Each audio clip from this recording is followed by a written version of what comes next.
The hardest working demonetized channel in the world. Yes, we do not get paid by YouTube, but we go hard each and every day. So if you guys can hit the like button, if you guys can hit the like button, if you guys can just gather all the information that you need, you know what I'm saying, from this video. Also, this video is brought to you guys by our affiliate sponsors, and they're having all shipping free. You guys get free shipping on every order using promo code LV Nation. That is mypillow.com. LV Nation is the promo code LV Nation all together. You guys get free shipping and 50% off of most items. So thank you to our sponsor. Because we are demonetized, hit the like button, ladies and gentlemen. Let's get the show on the road. Should we start it off right now? I think we should start it off right now. We got a big interview. We got the biggest interview right now in the world, trending #1 all over the world. Also, Elon Musk is going to reestablish Alex Jones on Twitter. Alex Jones just is coming back to Twitter. So let me know what you guys think about Elon Musk allowing Alex Jones back on Twitter. Go check out our sponsors. Thank you guys so much. And let's enjoy this video. Here we go. We're here with the world's most dangerous man, the most censored man in the English language. But honestly, when you get him in front of an outhouse in the woods, he doesn't seem so dangerous. So fancy outhouse. We have a ruling class in the United States defined by its hatreds, not its loves, not its hopes, but by its hatreds. They hate all kinds of people, large groups of people, the deplorables, the bitter clingers, America's entire blue-collar population, the unfashionable people. They're hated by the people who run our country. But no one is hated more by them than a man called Alex Jones. Alex Jones is the single most censored man in all American history. He was the first media figure in our history to be completely erased in one day, deplatformed. Alex Jones was deplatformed before it was a common term. And not just deplatformed, sued, attacked. They attempted to criminally charge him. What did Alex Jones do wrong? Alex Jones didn't rape anybody. He didn't loot Macy's. He didn't burn a police station. He didn't invent a fake cryptocurrency and loot pension funds. He didn't start a pointless war that made this country poorer and more disorganized. He didn't open the southern border. No, Alex Jones had opinions that deeply rattled the people who run America. In fact, rattled a lot of us. And I'll just confess that I first heard of Alex Jones when he questioned the official story behind 9/11. And I, speaking for myself, was deeply offended by this. I didn't take any time to find out what he was saying, but I was bothered by the idea that this defining event in American history, which changed the life of everyone who lived here then, might not actually have unfolded as we were told it did.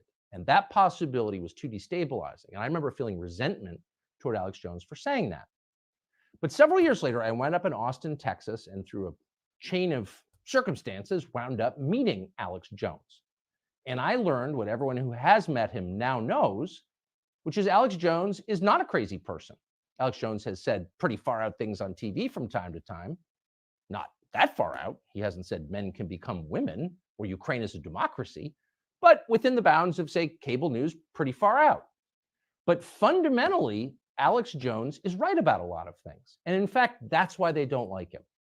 Alex Jones has an uncanny, really an amazing ability to predict events before they happen. He has called it, and he's done it on tape again and again, to the point where it's a meme on the internet. Alex Jones, prophet, not conspiracy nut, prophet. But when you dig into Alex Jones's predictions, they are so spot on that it's remarkable. How does he do this? We're guessing there's a kind of spiritual sensitivity to Alex Jones. Maybe that's his secret. He was displaying this years before the average person in this country even thought about matters like that. Now it's pretty obvious to most people that the current war going on in this country is taking place in ways you can't see it most of the time. But 10 years ago, people were not thinking that way. Alex Jones was. And so we thought it'd be interesting to sit down and talk to Alex Jones, the man. He joins us now in our studio.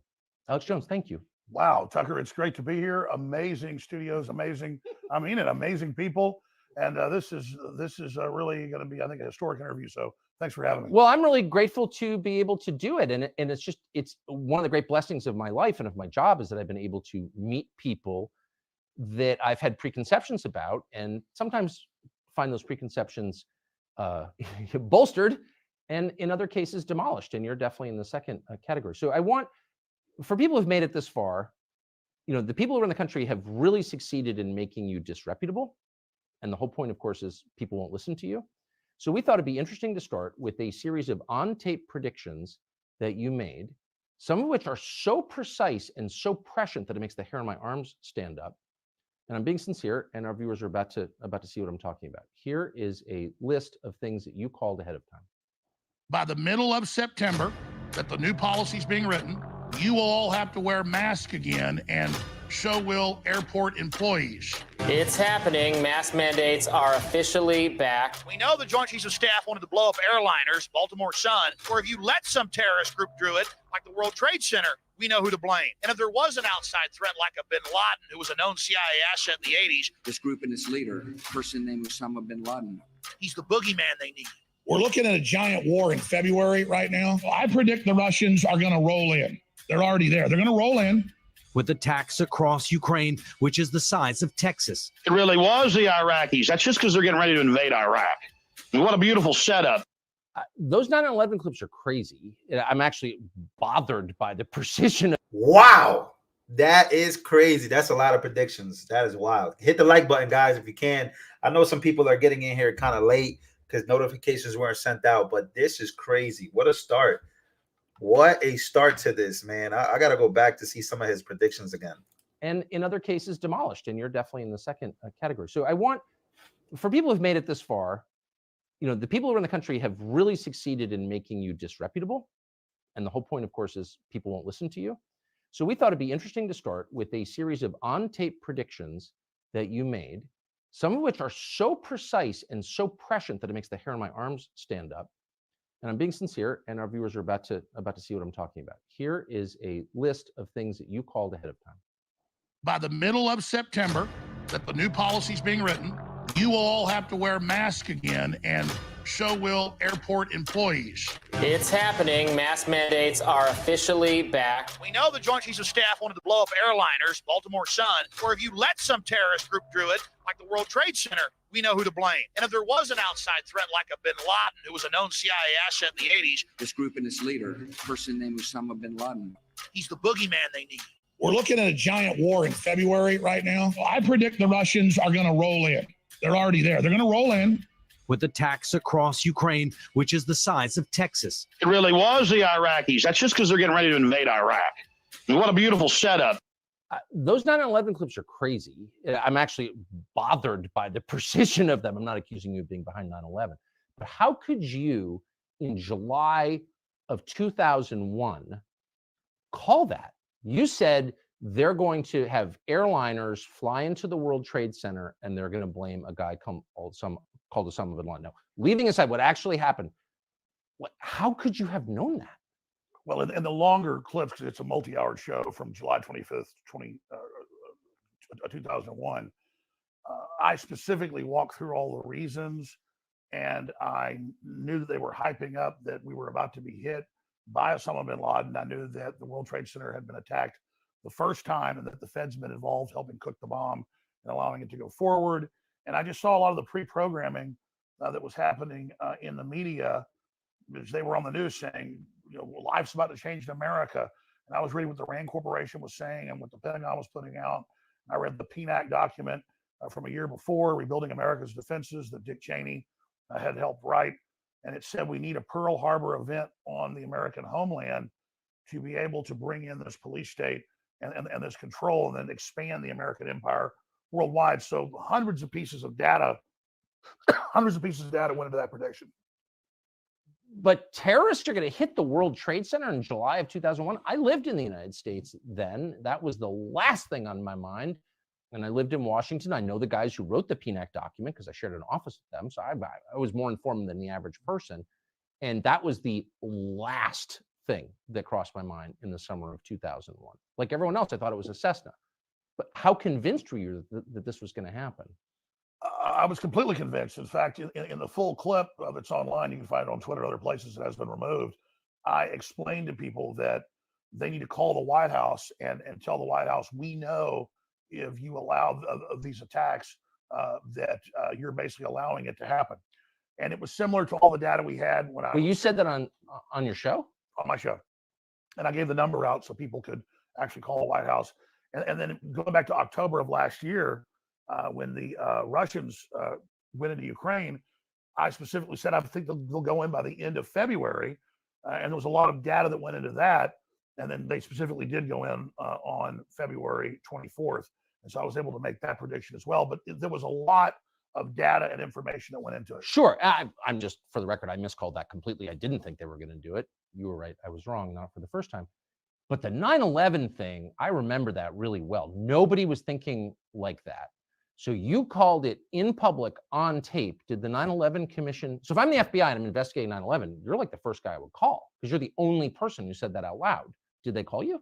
No, they didn't. But my most accurate prediction, going back over a decade, was when I read the Rockefeller Foundation Operation Lockstep, and they described using a virus to bring in world government, to bring in a world medical ID that they would then build the social credit score off of, and that they would make people wear masks for fear, that they would shut down sporting events and things like that, and basically phase in this new tyranny. So I was also able to specifically make that prediction over and over and over again because I was going off their own battle plans. Are you the only person in media who actually reads these reports? I don't think a lot of people do read them, but I do read them. I mean, I'm currently reading MIT reports from their top counsels, Pentagon reports. They have a working group called the Mad Scientist Group at the Pentagon that works with MIT. And if you go watch their hour-long, 2-hour-long, 3-hour-long meetings they have on YouTube with all the tops, I mean, we're talking hundreds of top scientists, they admit that they're building a post-human world, that soon everyone's going to be mind controlled, that they're going to put smart dust in our food that they can electromagnetically control. And they just lay it all out right there. And I've learned what these people said in the 50s they would do were done by the 70s. What they said their plan was in the 70s for the 90s, they got done. And then when they had their Agenda 21 in Rio de Janeiro in 1992, the big UN summit, they described everything they would do up until the year 2000, and they got almost all of that done. Now they've got Agenda 2030, and we're going to ban your gas stoves. We're going to ban beef. We're going to ban single-family dwellings. We're going to ban private ownership of cars. We're going to do all this, and now you see them rolling it all out. So I'm not really making predictions in these high-level World Economic Forum and other large think tank groups. They are laying out the future, and they're high priests of the World Economic Forum. It's a consortium of all these groups. Yuval Noah Harari, you can read his quotes. The future is not human. The human era is over. The public is useless. I mean, this is a very anti-human system. So that's how I'm able to make predictions, because they've given us a roadmap. They tell us where they want to take us. And so when the public wakes up, we push back on some of it, but they always come back. And so I'm just following the trajectory of where they say they want to take us. And there were a lot of white papers, not just the PNAC document from 2000, a year before 9/11, where they describe we really need big terror attacks. We really need Pearl Harbor events to get Americans to give up their rights. I mean, take what just happened in Israel. Totally tragic. My heart goes out to all the been killed or lost loved ones or been injured. But there's no way that one of the best intelligence agencies in the world didn't know that was coming. The massive buildup, the 5,000 missiles, the paragliding attacks, all of that. And so there was clearly a stand down there. And now the West will take more of the people's rights. Israel will be able to crack down and take more of their people's rights, which is a big debate over there. Hamas is being funded by Hezbollah, which is Iran. We just had Biden a month ago give $6 billion to Iran. And now the mullahs are bragging that they were behind the attack, Hezbollah funding Hamas.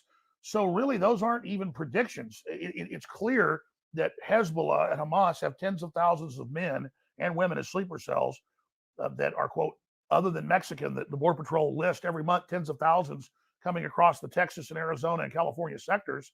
And it's an easy equation to predict that there's a wide probability that Hezbollah and Hamas at some point are going to attack sports stadiums. They're going to attack colleges. They're going to attack synagogues. They're going to shoot up mass gatherings if they're given the order by Iran, if we go to war with Iran. And then when this happens, our government won't get in trouble for dissolving the border and letting these people come in. Just like on 9/11, our government clearly had prior knowledge. There was clearly a major stand down that went on, and the government got more power, more control. And now they're not pointing the Homeland Security apparatus at the Russians like they did in the Cold War. Okay, I have a question, and I definitely don't want to be interrupting because I want to, but I do want to push back a little bit, and maybe some of you guys can help me out with this. A lot of liberals, they'll say, well, Alex, you could be right, but what about Americans who are already attacking other Americans? Now, some people may, conspiracies may align that, hey, some of that stuff is being put out there or happening because they, are, but there are mass shootings every other day that are done by Americans. I mean, we saw like two the other day. Some people couldn't make the case that, hey, Lou, wake up. Those things aren't really, they're perpetrated or made a certain way. So that way Americans are attacked by other Americans so they can give up their rights. But I don't know. I think that's a good, fair question. Let me know what you guys think. Or the Islamists after 9/11, now they admit that their main focus is Christian conservatives and the bitter clingers and the people that live in rural America that quote, white people, I mean, it says that in the report, are the main terror threat. And so this whole apparatus of the war on terror it has now been turned inwardly against the people, not just here, but also in Europe, where if someone criticizes transgenderism in the UK, they come to their house and arrest them. If a journalist does that, they come to their house and arrest them. If somebody says, I think these surveillance cameras should start getting cut down, they come to their house, they arrest them for their free speech. And so this is a global movement by the mega corporations, by the BlackRocks and the State Streets and the Vanguards that control 80+% of world wealth to control our behavior. And Larry Fink of BlackRock has said that at the Davos Group repeatedly.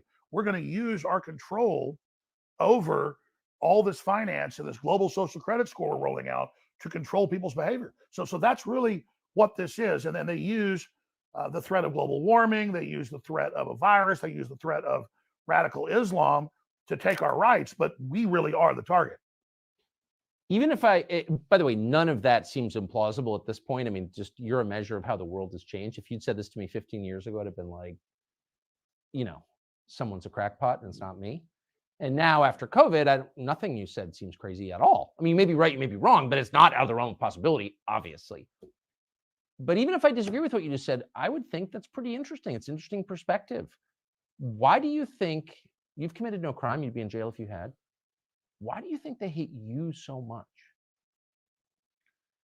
Because I do read their documents and I do read their books, and we were effectively getting a lot of people in the military and the intelligence agencies who were compartmentalized and who tuned into my show and saw my films and read my books and things. And they clicked with it and said, wow, I see all this going on around me. He's not lying about it. And then I would give them other pieces that I discovered or my other guests discovered. And so it was giving them an operational awareness outside of their compartmentalization. And so we had massive success in the military, in the police, and in the intelligence agencies, not just here, but around the world. And so our penetration into those areas to help people expand their awareness that we're inside the government, inside corporations, was triggering a lot of whistleblowers, was triggering a lot of people not going along with the program. And so really my sin was decompartmentalization of the population. When you got deplatformed, and to this day, no one has ever been more aggressively censored, I don't think, than you. I've apologized to you this in person before. I was in Labrador on a fishing trip and missed the entire thing. I was literally out of cell range. I didn't know what happened, but I got back and I read about it. I felt like it was a major moment in the history of the American media. I don't think anybody defended you when that happened. Anybody with any kind of audience. For me, when Tim Cook admitted that he met on the weekend in August of 2017 with the other big tech heads, and they made the decision to curate, like it's a museum, and take me off. It was hundreds of platforms. I mean, it wasn't just all the big ones. It was everything from LinkedIn to our bank accounts being taken away to everything ensuing that week and over the next month. And I knew that I was a test case, and I wasn't taken off those platforms for any demonstrable reason. It was the questioning the school shooting thing that came later, they went and kind of dredged that up from my past, just questioning it a few times, blew that up after I'd been deplatformed and said I was deplatformed for that. But if you check the record, I wasn't. And so once they deplatformed me, it made the show in ways only get bigger with people actually going to Infowars.com and finding me on local radio stations and things. So then they panicked and said, okay, let's look at his record and create more of a reason that he's being taken off. So they took things out of context from 5-6 years before, blew them up as a current thing out of context, and deceptively reported on what I'd said to create a straw man argument to then facilitate the reason. What's so crazy is if you asked just a cross section of Americans who's responsible for the Sandy Hook massacre of kids at the school, no one remembers the name of the murderer. Adam Lanza. Okay, thank you. I didn't remember. Alex Jones. They effectively blamed you for a school shooting that you were not present at. I have people come up to me in the parking lot. You can ask my security guy. He's been there when people walk up and go, "Why'd you kill those kids?" And then you go, "I didn't kill those kids." And they go, "Yeah, you did." And so that is what this has turned into. And this is bigger than me. I want people to understand something, that the mullahs in Iran and the Ayatollah are congratulating Hamas that just killed around 1,000 or more innocent Israelis, many of them women, children, disabled people, vicious, evil sneak attack. They are on there. Hezbollah and Hamas, mainly Hamas, but it's Hezbollah funding it out of Iran, are literally posting videos of them cutting people's heads off and killing children and massacring innocent people. They're allowed to have their Hezbollah accounts and their Hamas accounts. The Ayatollah is able to congratulate what these people have done, and I am still banned. And I'm not mad at Elon Musk. I understand I've been so demonized with the general public. He's barely able to, keep Twitter going right now. I really appreciate what he's done. I admire him. I think he's done a lot of great work, and I see him moving in the right direction. So a lot of people attack Musk on Twitter. I trend all the time. Hey, if you're such an absolutist on free speech, bring back Alex Jones. I understand that if he did that, the ADL and others would really be able to probably shut down Twitter. So I understand that he needs to go through a process before he does that. So people get mad at Twitter for not. Why the ADL? I'm not the world's expert on your career, but I know you. I've never heard you say a single anti-Semitic thing and an anti-Israel thing. Why would the ADL be against you? I don't think anyone's even called you an anti-Semite. Well, unless I'm missing something. I mean, what goes on is the left forever called everybody a racist if you were just a conservative or pro-Second Amendment or pro-life or thought we ought to have a border. And that didn't work anymore to call people racist. And so the ADL gets all this big liberal donations. And so they go out and then police and take people's sponsors and target them just by the ADL calling up sponsors. Sponsors get scared and drop. And so that's what they've done to Elon Musk. They've been, they took over 50% of Twitter's North American and European advertising in just the last year, and bragged about it by saying he gives harbor to white supremacists, which he doesn't. But at the same time, white supremacists are ridiculous. They're goofy. Most of them are usually working for foundations and are basically actors. We're not supposed to say that, but there's many cases of that actually being the case, and that they're just LARPing that they're white supremacists. But let those clowns speak. Whatever happened to the ACLU that used to support the KKK marching through a town or publishing their own newspaper? I don't support the KKK. I think they're a joke. But if you take their rights, you're taking everybody's. But they're not even taking the rights of those people to post because they create fear and they get the ADL more funding. But if they can target an Alex Jones or an Elon Musk or a Tucker Carlson, then they're going after the real populist leaders that are bringing America together. And so what the left wants is to divide us all according to race, and to come out and say fundamentally with critical race theory that inherently being white is bad, and teaching 5-year-old white children they're inherently bad because they're white. That is wounding their brains and really creating racial division. Why do people put up with that? I don't understand why. I mean, that's just, if you had told me 20 years ago, and I grew up in a world where judging people on the basis of their skin color was totally immoral, and I still believe that. But if you told me 20 years ago that we were going to live in a world where people get on TV and just be like, I hate white people, they're bad. No, it's totally fine. Like, why do people put up with that? Like, there should be zero tolerance for that. I don't get it. The Democratic Party founded the KKK. And when the majority were whites in the South in some areas, they played the race card for political power. Now that the majority in most areas are not white, They're playing the good old-fashioned race card of tell whites, stand down, let people take over your society, your culture, give up your culture. It's embarrassing to be white. And then now it's flat out bad to be white.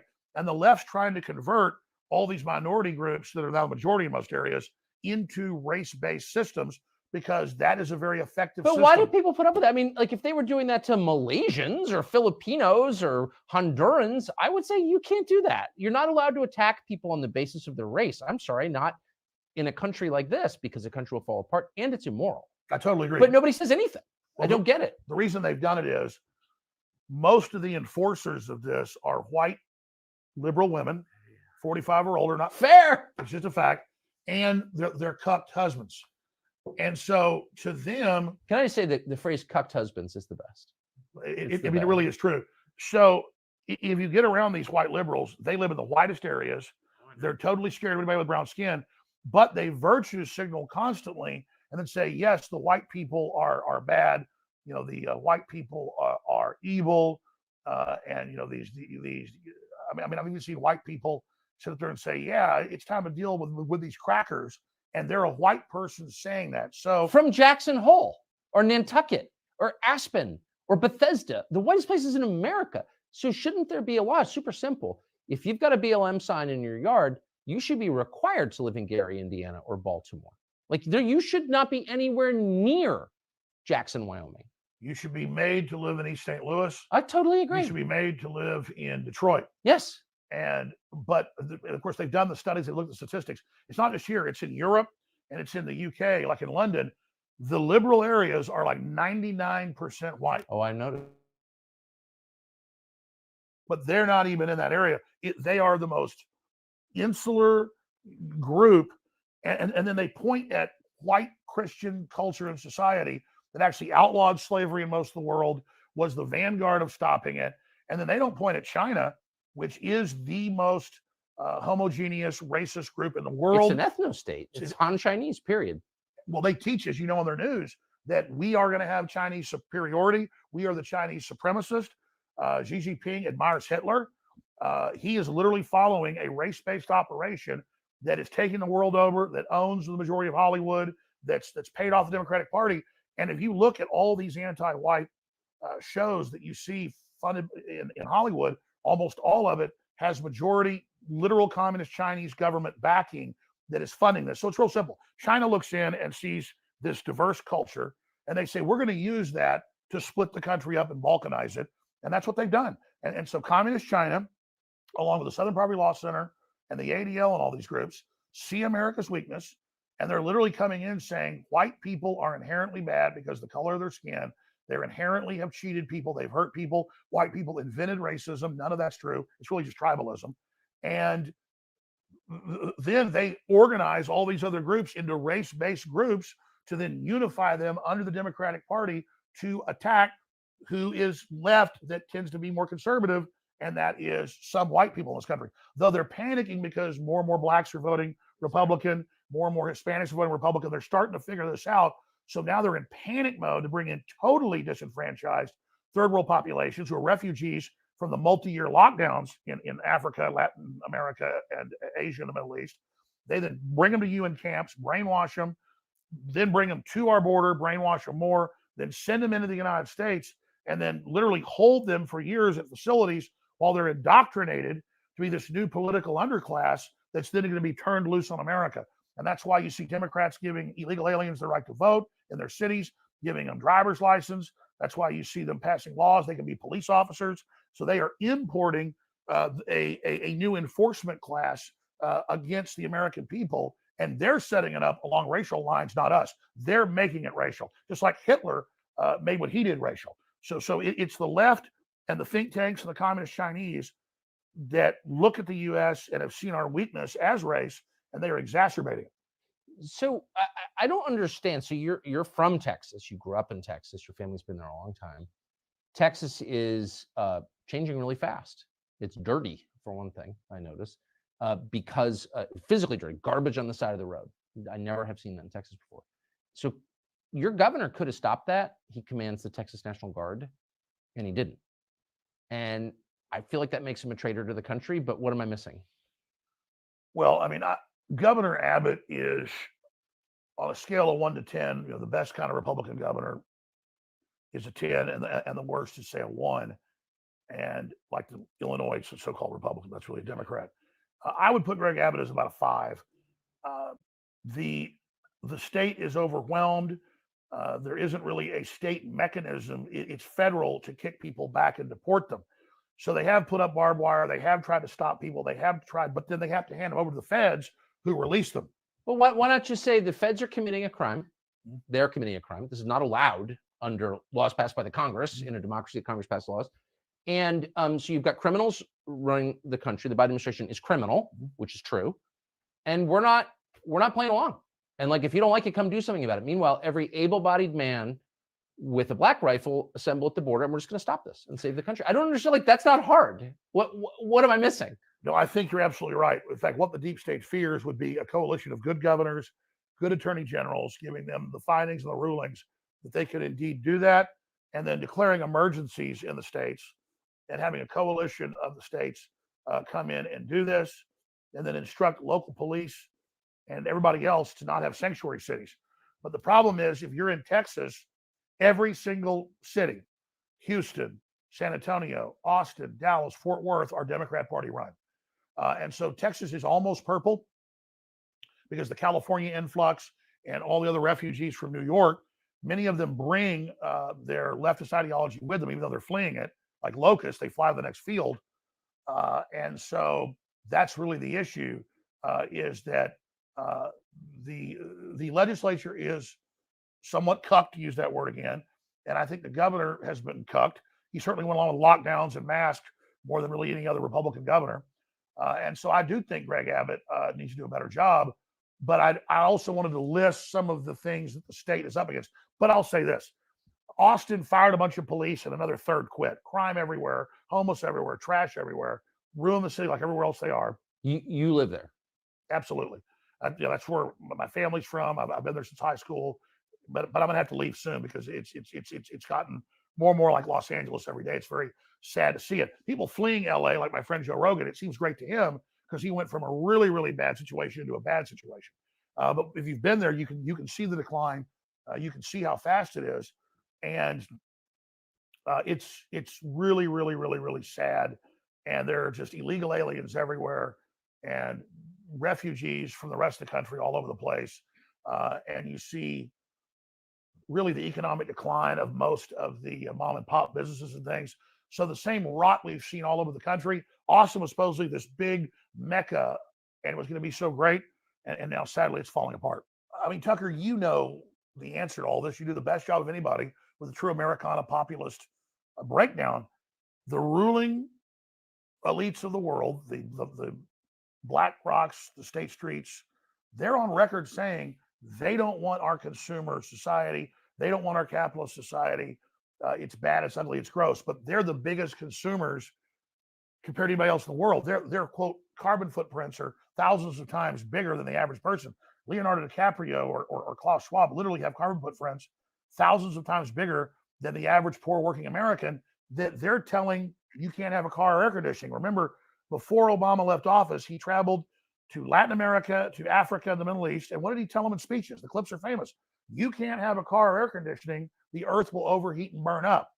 While he's telling people that by the year 2017, like Al Gore said, we would have areas flooded on the coastal areas, while he bought a big house in Martha's Vineyard at 1 foot above sea level. And of course, it's still there and it hasn't flooded. I mean, his chef died there, he drowned, sadly, but no flooding inside the house, just the dead chef. So they're waging war against civilization and society to make us poor, to put us under siege, and to cut off our energy, make the cost of living impossible, to break our old system, to bring in something even worse. And that's the Cloward and Piven strategy that the Democratic Party has adopted. They've done the same thing in Europe. This is a plan. The central banks have unlimited money, but they can't buy all the infrastructure up because people aren't selling. So they've got to crush us and make people so poor that everybody's forced to sell their business, their intellectual property, their physical property, but more importantly, to turn over our bodies to them. We're a UN treaty that Biden right now is, that's what I call Biden is. Biden is trying to ratify would literally put our bodies under the control of the United Nations and our medical care policy under it. So It's the pandemic treaty. Yeah. So what this is really a breaking of our will, a demoralization. That's what the transgenderism is, and 2 men can have a baby, and puberty blockers, and castrating little boys, and cutting little girls' breasts off. They've got such hellish stuff coming in this designed global collapse to bring in their world government that they've got to just have all these horrors out there, hoping we just throw up our hands and run off to the countryside, which everybody's doing, and in a way that's good. But at the same time, then they've got full control.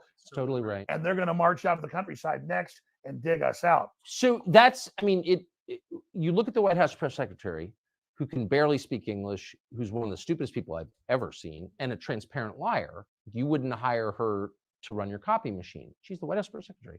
Why would you do that? And it's not because of her race or who she sleeps with. I think the whole point is she's so obviously repulsive that it makes you feel bad about the country to see her. I mean, that's it. We're at a beautiful ball. It's prom night. Everybody's dressed great. There's wonderful food, big, delicious punch bowl. And then they say, what can we do? Well, just have Brian Stelter go take a dump right in that. Yeah. And then he's there laughing at you. They're all there laughing at you to make you feel small, to make you question reality. Why is everything so ugly? I mean, that's why they tell people, hey, you can be homeless anywhere. You can crap on the street, needles, throw your garbage everywhere. Drug dealers can sell you drugs. We're going to give the homeless all this government funding. Liberal groups come in and farm and milk each homeless person and skim a big cut of the money off the top. It's a crop, but then a cash crop. But then we see that and we think it's all over. There's nothing we can do to demoralize us and make us give up. And even though I'm conscious of this, even though I know this, it's still at a DNA level. I'm like, I got to go to the country. I got to get out of here. I've got to separate myself from this. But then when they release this toxic, cultural, poisonous gas, they push us out of those areas and they get the main infrastructure to then organize that, cut off the food and supplies to that group they have, and then tell them the reason you're doing bad is not BlackRock and the WF and Bill Gates. It's all those evil people in the countryside. They're all white supremacists and terrorists and racists. Let's go get them. Because the last group they don't control is rural people that are self-sufficient. And so I get going to the countryside, protecting your children. That's the holy grail. The problem is you've got to have 1 foot in each. You got to go back and fight in the city for the infrastructure, for the government. You got to give people hope while also building a backup operation with farming and ranching and self-sufficiency. So that's why the WEF and the UN are coming in Ireland and in areas of Asia and in the Netherlands and saying by 2030, 80% of your cows have got to be dead. And they just banned like 30% this year in the Netherlands. Real quick, guys, if you guys can hit the like button, that would be amazing. Thank you guys for watching. I know a lot of people are wondering how they can donate to a demonetized channel. The information is pinned in the comments if you guys are looking to show your appreciation. Thank you guys for watching. Hit the like button and make sure that you are subscribed. Make sure that you are subscribed. Let's continue. It didn't matter. People were 80% against it in polls. It didn't matter. They sent the military in against the peaceful farmers that were just protesting, just like the peaceful truckers in Canada got brutally attacked. And so they're all WEF globalist alumni that the big banks on record brag. They've penetrated the cabinets, to quote Klaus Schwab. They've put their operatives in to cut off our energy, demoralize us, release the hardened criminals, put the political activists in prison, continue to cut off the resources to make an angrier world. Klaus Schwab says, we're going to make the world collapse. We're going to have everybody turn against each other. We're going to blame the political classes that we own and control. And then when we're done, we'll bring in our new solution. But first, they have to demolish the cultures and societies that we had before with the fentanyl, with the open borders, with the demoralization. And then they bring in their next phase, which is a high-tech, cashless society, robot drone controlled nightmare. More than half of the U.S. in their official UN maps that they've had for more than 25 years, they're in some of my first films, show half the U.S. off limits to humans. All cars will have to have GPS. Everybody by law will have to have a cell phone at all times. Australia just did this last year, tried to push it through. And that's the admitted global UN standardized plan where you don't leave your house without a cell phone. Every car is robot kill switch, GPS controlled. California is moving to ban all the quote classic cars. That's any car that doesn't have a digital ignition, and they admit it's for control. So if people think things are bad now, the straitjacket, the ball and chain is going on. It's all being militarily run. Our military is great men and women, but at the top, our military has been globalist, trained, New World Order people for at least 30, 40 years. They've got almost every general, every person under their control. And that's why it came out in the UK and Europe and also here in Canada. You pull up the headlines. Defense Department purposely scared public into lockdowns, masking, and taking inoculations. UK headline, British Ministry of Defense secretly brainwashed and terrorized public. Canada, same headline. They even let you know, oh, the military is here to do this. And now, oh, the CIA and Justice Department is there to help surveil the public to stop disinformation. And it turned out, of course, almost all that disinformation was true. Always. About everything. So we have to understand, our governments have been seized. The big corporations want to get rid of the American idea.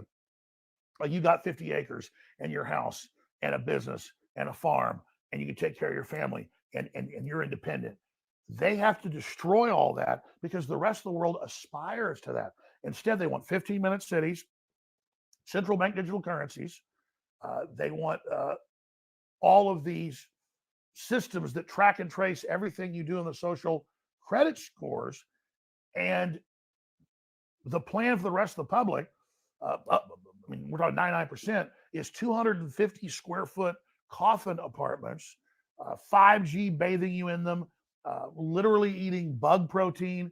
And I told people 10 years ago they're going to push bugs on the public because I read it in their white papers. Now it's already in grocery stores all over the U.S., all over Europe. They're putting the cricket meal into the food, very toxic. Undisclosed, yeah. It's got chitin in it. Yeah, they'll just give it a number. It's got like a code. And you ask again, why would you do that? Because it's all about breaking our will. They don't want people to aspire to open, free societies. Yeah, there's a lot of waste, there's decadence, there's issues, but there's freedom. They want to train us to live on carbon rationing, food rationing, a very dystopic world. You'll own nothing, you'll have nothing, and you'll be happy. Now, these are quotes. I have to say, I bet there are, I don't know how long into this we are, 30 minutes or something. I bet there are a lot of people watching who are thinking, holy smokes, I can't believe I'm agreeing with Alex Jones. I'm supposed to hate this guy. Like, where's the lie in what you just said? I'm not sucking up. I'm sincere. Like, I'm listening to this, and even myself, I'm thinking, I can't believe I'm nodding along to Alex Jones and being like, you're absolutely right. Like, where are you wrong? Well, I just hope people realize that we're all under the gun. So many of these leftists believe that because they go along with this, they're going to be given powerful positions in the system. This is a technocracy. There's almost no managers in this. Almost nobody has power in the system except a very small group of technocrats who happen to be transhumanist. And you said something really astute a few weeks ago in a speech you gave, and you've also talked on your show, that all of this stems from their fear and denial of death.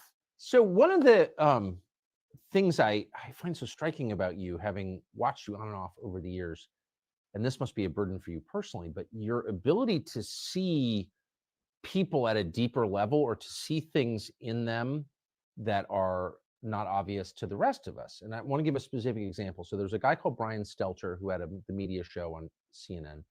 I first met Brian Stelter when he was a high school student or a first-year college student because he would hang around the show I worked on at the time at CNN. This was 20 years ago at least. And I always thought he was awkward and weird and probably had a super creepy personal life, but I never took him seriously. There's a pretty famous clip, and I want to play it right now, of you critiquing Brian Stelter, and you take him way more seriously than I ever did, and I think you're right to. So this is a pretty famous clip of you on Brian Stelter. Hell on earth. He wants to run your life. He wants to control every aspect of your life because he knows he is a cowardly, degenerate sack of anti-human trash.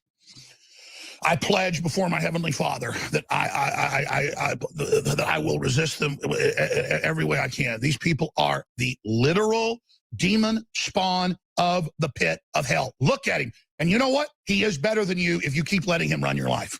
He runs your kids. He runs the schools. He runs the banks. This guy, this spirit, this smiling, leering devil that thinks you can't see what he is your enemy. Period. all the narcissistic, devil-worshiping filth. I see you, enemy. I see you, enemy. Enemy. Enemy. You are my enemy. And I swear total resistance to you with everything I've got. Disingenuous, fake, false, broke back, twisted, a defiler, a betrayer, a backstabber, a devil. You don't think I don't see you, Stelter? I see you. You understand me? I know what you think of me and my family. I see you right back. You understand that? You understand that, Stelter? I've only watched that several hundred times. And I laugh every time, but I also, there's something to, if Brian Stelter had absolute power, would you and your family survive? Of course not. You wouldn't. You'd be, of course not, and neither would mine. So there's a lot that's true about what you said. How did you perceive that? The rest of us just made fun of him. Now, once they started the censorship and deplatforming, remember back then they would deny it. Oh yeah, we're taking people off air, but it's not censorship. Now they admit, no, it's censorship. We're doing this for your own good. So he was really the face of that, and he was working for the head of CNN that was really in charge of it. It later came out. CNN currently is not in charge. They've handed it completely over to the Justice Department to quarterback, as Congress reported a few months ago with the documents. But at the time, Brian Stelter and his mini-me, Oliver Darcy, His Popeye to come. were going around calling up and harassing my sponsors, taking sponsors away. And they were going around and organizing big tech to take not just myself, but many other people offline. And so he was destroying our free speech. He was taking our sponsors. But it's crazy. I just want to restate. You are not promoting race hatred. You're against race hatred. You never have promoted that, ever. You're not promoting violence. You've never called for violence. And you've never even called for breaking the law. And so that's why there's so much anger there, because I remember the day I did that and a few other clips that went viral. I showed all the stuff he was doing, but then the media attacked me and just clicked it out of context, but still it reverberated with people because people were sick of the corporate legacy media. So people say, well, why is he so angry? Well, it's because he's literally trying to take us off air, literally taking our sponsors. I mean, the equivalent of the Vikings 1,000 years ago in England pulling up and burning a village down. And so there he is, all sweet and liberal and cackling and laughing, but he's really an agent of anti-American totalitarianism. And so he was the front man of that. And I wanted to just simply say, Well, you're right. I see you. I know what you're doing. So people see it out of context and think, why are you being so mean to him? Well, I mean, he's literally trying to destroy my free speech, take me off air, and put my family on the street. So I'm pissed off at him. What's interesting is, and I mean, I don't know if you want me to reveal this, but we had dinner in our barn last night and there were some drinks. And after dinner, you and my producer called Stelter on the phone. And what was so, and it was on speaker, so I listened to it. What was so interesting was, you know, you've been very clear in a very direct, pretty masculine way, I would say, about how you feel about Brian Stelter. There's not a lot of confusion about your views on Stelter after clips like that, which doubtless he's seen because he Googles himself compulsively. He was very kind of syrupy sweet with you. And that's why I was sarcastic and told him I want to date him. You did, yeah. In fact, the exact line that you had was, Brian, I'm not usually gay, but I want you. Yeah. And he seemed a little bit, I'm not saying he's open to it or whatever, but he wasn't shocked by And it. he's like, give me your phone number. Give me, I want to talk to you. Yeah. And then he hit your producer up. Please give me his number right now. Let's Yeah, that talk. was interesting. But I was being silly with him. But there was also a line. He goes, oh, Alex Jones. I said, I want you to come on my show. He said, oh, you still got a show? And I went, no, you're the one that doesn't have a show. Sorry, I should. It's Tell so, him the other line. It's so boorish to like recount conversations people weren't witnessing. It was funny though. But you said, you know, you're off TV now, but you were a real star. I mean, not on CNN, but on my show. So good. Anyway, but what was interesting was if someone had talked about you that way and then called you late night after a couple of drinks, you'd say, you know, up yours, pal. You know what I mean? Like buzz off, or I'm not taking your call. But he kind of sucked up to you. That's a very weird, passive-aggressive posture. Well, I've said a lot of really mean things about him and attacked him. And when I watch the clips out of context, I feel guilty. But he was going around with Oliver Darcy. They would brag on Twitter and literally hitting hundreds of my sponsors. And I say hundreds, I'd have like 20. They'd take them all. I get 20 more, take them all. This went on for years. So you go get a sponsor, you get them, they're doing great. He takes it away from you. And then he brags that him and Dart, I was taken off Twitter, not for the Sandy Hook stuff that came later that they focused on. Look it up. They had the former head of Twitter and the lawyer on Joe Rogan about 4 years ago. And Joe said, "Why did you ban Alex Jones?" The lawyer goes, "Okay, let me open my clipboard." She goes, "Here's why. He was mean to Oliver Darcy." So I'm at the Capitol. They're having censorship hearings. Sundar Pichai's there. I just confronted him in the hall. Who runs Google. And you guys are welcome to use that if you want. And then that was at the Senate. So now they were going over to a House meeting, and there's Oliver Darcy in the line. He gets to get in. I don't even get into a hearing where they then attacked me. They'd attacked me at the last hearing, but I don't get to face my accuser. And so I get in his face. I don't threaten him, but I say, "You are an evil man. You're un-American, coming after my free speech, harassing my sponsors, trying to get me off the internet." And the last place I was on was Twitter. They'd held out. And so Jack Dorsey had held out. And so Jack Dorsey admitted, well, the last straw was I bullied Oliver Darcy. And so that's why I was deplatformed. Elon Musk thinks it was the Sandy Hook thing. And notice. Do you know that in most cultures, bullying Oliver Darcy would be like a rite of passage? Like you couldn't, like that would be a positive good, right? Well, but here's the thing. He's literally on Twitter taking my sponsors, calling for me to be silenced. So he's been attacking me, attacking my speech and my living. And then all I do is shove a camera in his face while he's waiting to go into the hearing for 5 minutes and say, "Man, you are un-American. You got some evil eyes." And I said, "You really look like a piece of slime." I mean, I told him that. And fair. And so the point is, he's a man. He's a quote journalist in the arena. He goes around harassing people and stalking them financially and their free speech. He'd already bragged that he'd gotten me taken off all this other stuff and that he was instrumental, which he was. And then he can't take me saying, "Man, you're a jerk." Right. Well, this is the classic posture.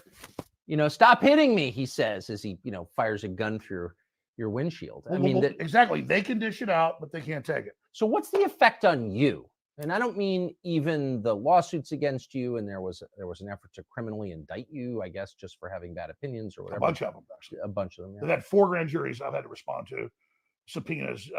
My when you've committed no crime, you're like one of the only people in media who's not ginning up race hatred, I would say, just to be totally clear, because it's very common to do that. You don't do that. So anyway, and then of course this $1 billion judgment against you for having naughty opinions, which is insane. I'm not even talking about that. I just mean, what's it like to spend 25, 30 years connecting the dots and seeing this slow moving storm come toward the country that you were born in? What effect does it have on you? Since you use the analogy of a storm, it'd be like if I was 100 years ago before they had radar, and I've read about the famous flood 120-something years ago in Galveston that killed tens of thousands of people. Oh, yeah, the hurricane, yeah. Yeah, the hurricane. They didn't know. They didn't have radar, and so they didn't know. But they're the fishermen out there catching shrimp or whatever, and then all of a sudden here comes basically a tidal wave. And if I was one of those fishermen and I knew my children and my wife were on shore at school or work or whatever, and here comes a 40, 50-foot wave I know is about to kill them, I would not be thinking about myself watching this giant wave come in. I'd go, "Oh my God, my wife and kids are over there." And so it's not that I'm a hero. It's not even a selflessness. I realized that I was just out in front and ahead of some people in understanding this because of family and research and just things in my life that I saw that encouraged me to get involved in the media because I was aware of the globalists and some things that were going on because my uncle was high level Iran-Contra, had some other family that worked in clandestine things. So I kind of grew up just around folks that knew what was really going on. And you're a kid, you don't really pay attention to it, but you kind of get that education, even though you don't know you're getting it. And so I've just been out front. So I would liken it to the old days when a dam would break and they didn't have radio to warn people, and the dam breaks and it's 20-foot wave coming down the valley, and you are down below the dam as let's say a lumberjack, and your wife and children are 2 miles down, and you see the dam break and you're about to drown. But I guarantee the last thought you're thinking is, it's going to get my women and children. And that's really my grief. Is this is really draconian. This globalist great reset, new world order takeover is a post-industrial world, cut off the resources, 90% forced depopulation, breaking civilization by design, massive wars, famine. They've already cut off a third of the fertilizer in the last year worldwide. It's estimated that'll kill a couple 100 million people. The lockdowns worldwide, not the virus, the UN admits killed 80-something million extra people in the last 3.5 years. And so when the first world collapses, the third world dies. And then what's left of them floods us. And so the earth is being put into a countdown collapse right now. And so I'm like the fisherman when the tidal wave comes in, and I'm like, oh my God, my wife and children are about to die. And so I'm not really worried about me because I'm a man. I did this. I knew it was coming. I've been proven right. And I'm not happy I was proven right. I wish we could have gotten ahead of this and stopped it. Yeah, we have a lot of credibility now that people see that we were right. So maybe we can stop the next phase of it. But the globalists have gone from testing phase, beta test phase, into full operational now. And they say, read their writings, we are going to have a post-industrial world by 2030. We will have no personal cars by 2030. You will be eating bugs by 2030. And we will start the depopulation of 90% of the people by 2045. That is the official WF, official UN, official Club of Rome plan. What do you mean the depopulation? They want to bring the world population down to 500 million. But I thought we were opposed to genocide. No or no? I guess we're not. Well, we're told now, don't have children, it's bad for the earth. And we're told all this, and Elon Musk is right and is a hero for pointing out all the actuaries show, if you don't have 2.1 children, a man and a woman, people go, well, a man and a woman can have 2.1. It's in the aggregate, folks, out of billions.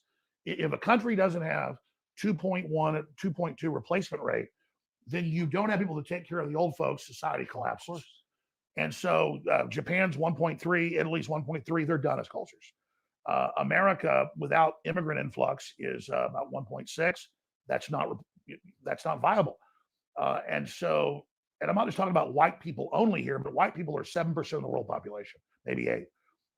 And so I would be sad if the last of the Eskimos were dying. I'm sad that the Japanese, within 100 years, there might be 20 million of them. But just to my previous question about, and without getting too personal, but I feel a little bit enervated and down just hearing your dot connecting here. Like, what's the effect on you over 25 years? If you literally foresee 9/11 before it happens, and you did, and it can be proven, we just proved it. Like, what's that like to live with that weird ability? Well, I know a specific clip. I specifically say, call the White House, tell them we know they're going to let Al Qaeda attack us, Bin Laden, and then take our rights. I said, call the White House. I put the number out, so I put my money where my mouth was, and that's the only time I ever said call the White House and tell them stop a particular event. I'm now saying we need to call the White House and say, you've let tens of thousands of military-aged men from the Middle East in. We know a lot of them are Hezbollah and Hamas. The FBI has confirmed that. And so when and if there's big terror attacks, which I believe will probably happen in America, we're not going to have Homeland Security get more funds and more power and grope us at the airports more. I want prison time for the agencies and groups that have allowed this. And I want Biden. I want Biden impeached now. Okay. That's why we got rid of McCarthy. It needs to happen. Leaving the border open when there is a clear and present danger of this going on, and when we're very close to war with Iran, we go to war with Iran, they're going to activate Hezbollah. Okay. And then they make Hamas look like choir boys. And so you want to hear a prediction here. It's a probability, not a pure prediction. But if we go to war with Iran, guaranteed sleeper cells activate. It'll make what happened in Israel look tame in comparison. I'm not lessening what happened there. So I'm simply, and then again, where's the logic? The government that allows that to happen should go to prison. I agree. But instead, like 9/11, they're going to get more power when it happens. Mark my words. So you can't have guns because we let in foreign sleeper cells to kill you. Exactly. And you asked the question. This has really taken a toll on me. Not the fake lawsuits, not the weaponization, not the deplatforming. I was already getting exhausted 5-6 years ago. And when I married my second wife, who's amazing, I have 3 children with my previous wife, and one they're all great children, and one with her. We were in Hawaii getting married like 7 years ago. And I said to her, I want to just write books and make documentary films and maybe do an occasional podcast. At that time, I've been on air like 22 years, 6 days a week, 3 hours a day at least. And I said, I just don't want this burden, this big crew. I love the crew, but I don't want to do this anymore. I said, I want to move the country, and I want to just, because it's taking a physical toll to every day look at the stuff. And now I've gotten to the point, which even though I say don't let them break your will, don't let them demoralize you, that's because I understand the process. It's happened to me. Used to, I'd have hundreds of incredible stories and clips every day. I couldn't wait to expose the bad guys. Now I look at it once, I'm ready, I study it, and then half the time I get on air and I just go, let's just take calls, or I start talking about some fun story just because I mentally cannot sit there and stare into the abyss and stare at Biden or their press secretary that's meant to enrage us and demoralize us. And I think that's a defense mechanism that's healthy. So I think we all have to be balanced. I'm not asking people to only fight tyranny. I'm asking people to get prepared, get ready, but wake up as many people as you can, and then do whatever you have to stay sane. Because we have record suicide, we have record depression, we have record drug abuse. This country has been attacked. And if you read deeper into the globalist writings, they admit they're doing it. And so we have to be aware of it. If you're aware of an attack and aware of a manipulation, it doesn't give you full immunity from it. No, it doesn't. But it gives you a buffer. Imagine people that don't know what's going on and they really believe things are dangerous, things are bad, not because of the corrupt corporations that are running things, but because those evil people in the countryside don't want to be left alone. And that's what they're saying on the news. It's the people in the middle of nowhere that want to be left alone. They're the bad guys, and it's the 5-year-old kid that's white. They're really bad. They're all inherently really bad, and just this is a demonic assault, and it really is good versus evil. But the key part you raised earlier in previous shows that I mentioned that I didn't get into because there's so many topics is this: when you said we need to brood on death, you talk about a simpatico or a synchronicity or a weird moment.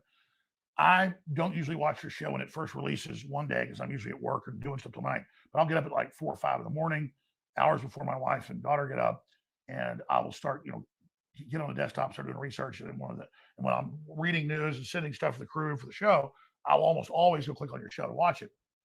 And that's the go-to thing I'll have on the background. And I said, well, I'm not going to click on the show. I'm going to click on the speech you gave a few weeks ago. And you talked about brooding on death. And I'm sitting there that week, literally thinking about the fact that we've got to be humble. We've got to be thankful. We've got to realize that there's an infinite universe and consciousness, and that focusing on what made humanity, focusing on the fact that we are spiritual beings, but that this life is finite.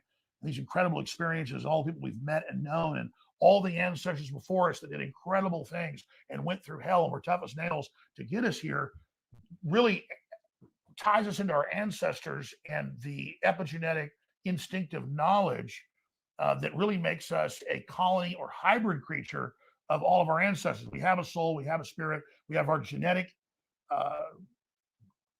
imprint that they've proven mathematically is multidimensional, even above the third dimension. So we have a personal spirit. But really, we also have a collective bodysuit that is a collection of all of our ancestors, and just the beauty and the wonderment and the spectacularness of that, dwelling on how incredible that is, but also leaning into eternity and leaning in to this body and this incarnation.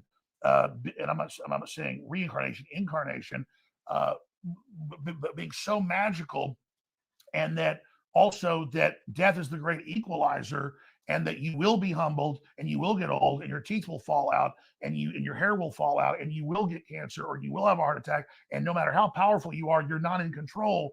In that, it tunes you into God. And then what you said, so I'm heavily focused on this and telling my wife this, and I'm meeting with my dad, who's really my mom, and I don't see them as much as I should, but my dad's really always told me this, and I didn't really get it when I was younger. Now I get it, as I get older. And I'm sitting there just literally praying that morning and drinking coffee and just focusing on death and just focusing on life. Because when you focus on death, it makes life so much bigger. And focusing on what I'm not a Hindu and I'm not a Sikh, but the Sikhs are like a 500-year-old version of 3,000-year-old Hinduism. And they think everything's a manifestation of God in the universe around us. And then interfacing and how we take every moment of how magic it is what's going to resonate in the future to bring us close to God, so that we basically resonate into the higher dimension with God. And that's really been my instinctive understanding of it, spiritual understanding, the dream understanding of it. I didn't read books, and I read what the Sikhs are saying. It's basically, I was reading some of their writings just a month ago, and it was about focusing on death, so you also understand life, and being humble and being a servant, and how that's what empowers you, so you're not an asshole. Like your dad would tell you, focus on the fact that I'm an asshole. It shouldn't be. We all have the asshole side. Yes. You have a better quote, but of your dad's quote. The root of all wisdom is knowing what an asshole you are. And it really is. My dad always says the root of all thing is being humble and appreciating things and not getting on a power trip. Basically, what your dad's saying. Yeah. And so, because that's wise men. And so I'm sitting there totally focused for, like, I wouldn't call it meditation, for like 30 minutes, just sitting there in the dark, with the computer screen on, and I go, no, I'm not going to watch Tucker's show from yesterday. I'm going to watch this speech. And I click it, and I'm like 10 minutes in, and you go, we got to say everything I'm saying. I didn't even said this on air. I'm hearing you say basically the same thing because it's a universal truth. Then I want to bring the next piece to it, which you talked about. You grew up in the super wealthy area of California when you weren't, spending your summers here in Maine. And speaking for you, I watch you all the time and read your material. It's beautiful. And you were talking about how they're totally freaked out and neurotic and crazy because no one talks about death. Everybody shelves away the old people. They basically put them out on an ice float or, burn them like the Vikings. And that by doing that, that's what makes them not be connected to reason and God and the deeper things. And that's why they're so lost. That's totally true. So let me now take you one step further in this. The globalists are so scared of death. They have all this money, all this power, all this control. So they're obsessed with finding life extension technology, merging with machines, becoming gods. That's their new religion. That's the transhumanism. And that's where all their funding goes. But that's only one side of the coin. The other side is that if you're going to be God, you've got to be in charge of death. So because they fear death and they project their hatred of themselves onto us, then if they can poison us, dumb us down, sterilize us, depopulate us, they believe that's more for them at a very greedy level. So they want to be death, the destroyer of worlds, to quote Oppenheimer, I become death, destroyer of worlds, and at the same time cheat death. So it's a total subconscious obsession with death instead of consciously focusing on it, getting over it. Instead, they turn it loose to their animal, lower alligator brain and are now manifesting all this because they've not embraced the higher level of understanding. I agree with that completely, but it's doomed as a project. No, I mean, it is the Tower of Babel. Whenever you see in history is the story of this, people drunk on their own power, overstating their control over things, becoming convinced they're God, and then being destroyed. I mean, it is just an endless loop of that story. It's a law of humans. It's a law, exactly. So this isn't going to work. They're going to blow up the world before they do this. There's just not possible. You just stole my thunder because we've not talked before this. We've talked about a lot of stuff, but nothing about the show really. It's a law, just like gravity, just like 2 + 2 = 4. It is the fabric of the universe.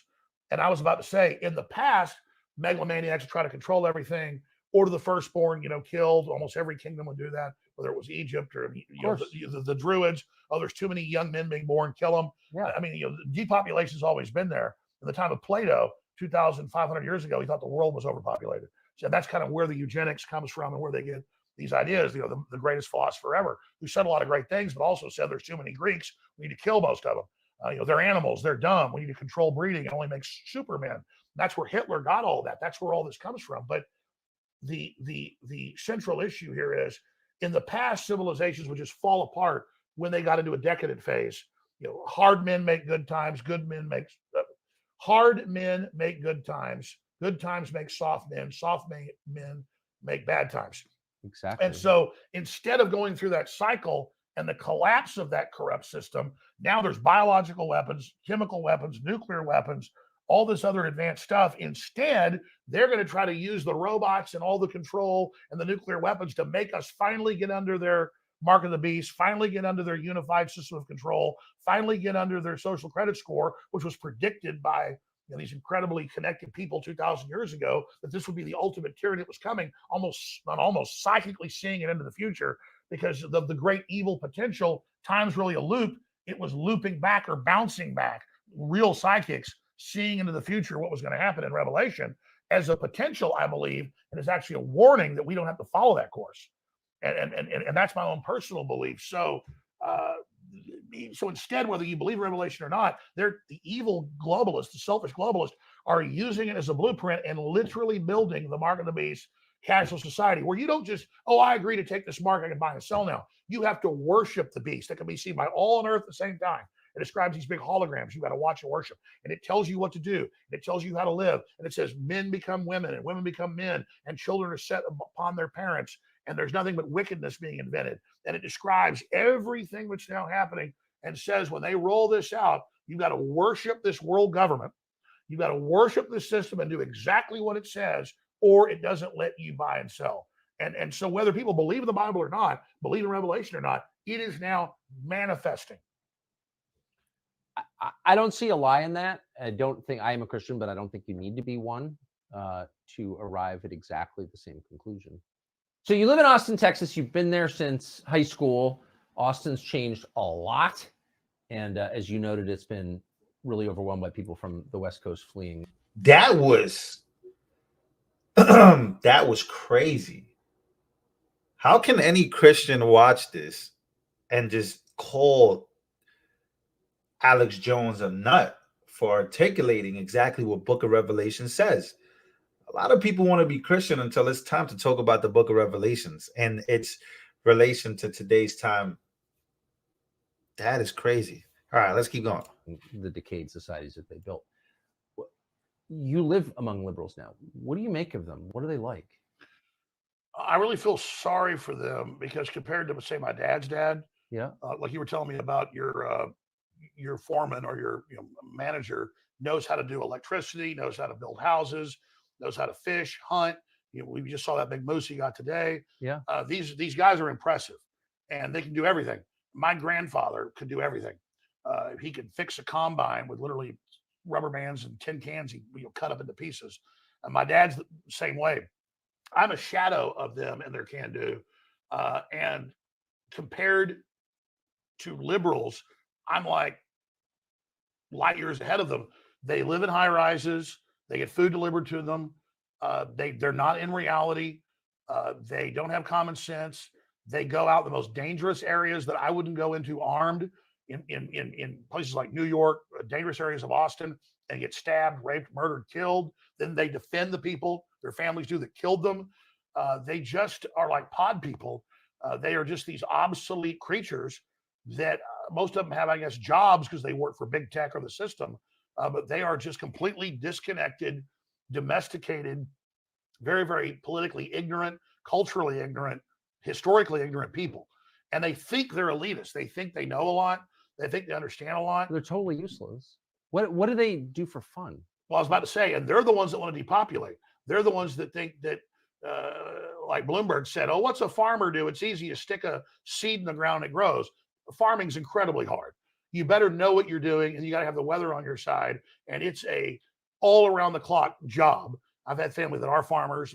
My dad grew up as a farmer and a rancher. The summers they would send me to work on farms and ranches. Best education I ever got. It's rough. It's tough. But is it really essential? Is food really essential? Well, we're told by John Kerry in the last few months, he says we need to cut farming. Now, organic farming is he still alive? Is bad for the earth. I don't think I think it's a corpse. He seems like a corpse. Like a rubber face. Somebody an animatronic Chuck E. Cheese. I thought he passed years ago, but somebody told me he's still alive. I guess it's an open question. He runs around giving speeches saying we've got to cut farming or people are going to starve. And I'm not joking. I'm not joking. That's what I'm saying. Cut down trees, cut the food off, cut the fertilizer off to save people. Well, speaking of starving, I mean, again, as I said at the outset, and I meant this, I've never seen a single person, I don't think there ever has been a person in the history of the United States who was not criminally charged, but was punished to the extent that you have been. I mean, they've really tried to drive you into the grave. I think, to be fair, it's been worse for Trump, but I'm the second. Yeah, that might be right. He has much bigger resources, though, to back him up. Oh, absolutely. He's the head of a political party. I've spent everything. I'm completely out of money. I'm still hanging on. But yeah, Trump still has resources. I don't. I mean, they lied about my resources, too. Said I had all this resources. Now it's been proven it wasn't true. So, yeah, they've definitely. But it was more than $1 billion judgment against you for saying something other people didn't like, I guess. Well, let's be clear. Misrepresenting what I said, I was defaulted by both judges in Texas and Connecticut. And the judge said I was guilty, then wouldn't let us put on a defense and had a jury decide the damages. Then they put on experts saying I was worth $400 million when I had a couple $1 million last year in my account during the last trial. Now I have nothing. I'm actually upside down right now. And so that's. So how are you?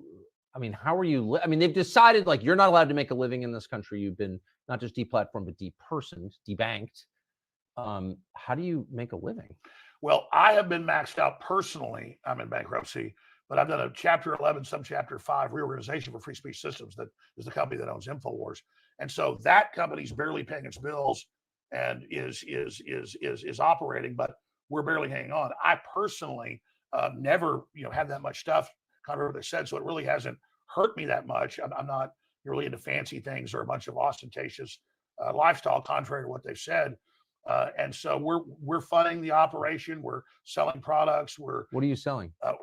Well, we sell books, films, T-shirts. We sell high quality supplements. Then they call it snake oil, but we sell the same stuff private labeled that Whole Foods sells, just high end, high quality stuff. It's not just a fundraiser. I've got the book, The Great Awakening, Defeating the Globalist, and Launching the Next Great Renaissance. My last book that came out last year was a #1 bestseller on the USA Today and Wall Street Journal. But did they list it on their list? Well, the New York Times, they did. New York Times refused to even put it on the list, even though it was #1. This is my new book that isn't just the bad stuff they're doing with a huge breakdown with all the proof at the back. It is also solutions and how to counter them. So this book will keep us on air. Plus, it's a great book. I hope people get it at InfoWarsStore.com, or they can also get signed copies there, or they can go to Amazon.com. But yeah, this is a way to keep us on air. Plus, it really is an amazing book. If people want to see a lot of the stuff I told you, but with footnotes, so you can go right to it, everything I say. When I say Naval Noah Harari says the future is not human and that the population is no longer needed and the future's, there'll be no more humans, you can actually go to where he said it. When I said that Jeffrey Epstein was running a Mossad/CIA MI6 operation to blackmail top scientists to control them, we have links to that. When I say Peter Nygaard, that's on trial right now, was having women have babies, his babies, so they could abort them at 8 months, and then he could suck all their juices out and inject them into himself. A real vampire that literally takes the juices of his children, puts them in his body. We have a transcript of him saying that on TV. Who is this? Peter Nygaard is one of the big buddies of Epstein and all them. He was kind of running his own Jeffrey Epstein operation, also in the Caribbean.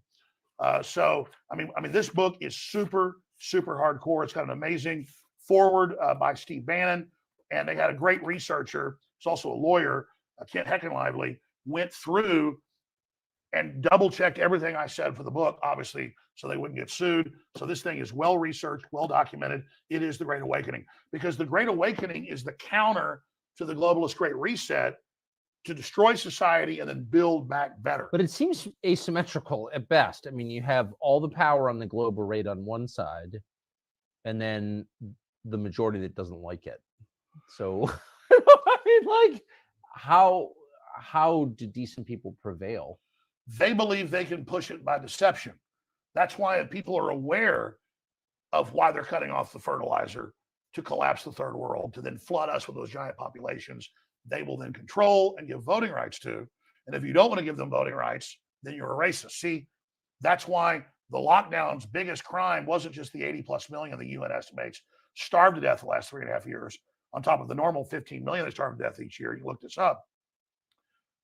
They then use those giant masses of people that are fleeing total collapse as their new political underclass. So that's why it's so vital to not just challenge the Great Reset and the New World Order eugenics operation of the transhumanists. It's vital to then give an alternative plan and have an alternative debate about that plan. And that's what the Great Awakening gets into. So, but if you give up on that, you also sell bourbon. Man, you are really being nice today, Tucker. And well, you know why? I hate selling products, but I like this product because I love the name. Look at this right here. This, my friends, is a gift to your crew, because I know they drink. I had some drinks with them last night when we called Brian Stelter. Some of the crew does drink. Yes, that's true. So this is for you. We got a few other bottles for you out there. Something I can't even open this thing. This thing was sealed. Maybe it got locked on the airplane. Anyways, can somebody open this? I'm here embarrassing. No, hold on. I think the center thing. I don't travel with guns very often, so I don't know how to operate these. I'm gonna smash this son of a bitch, yo. Watch yourself. There we go. Son of a bitch. All right, goddammit.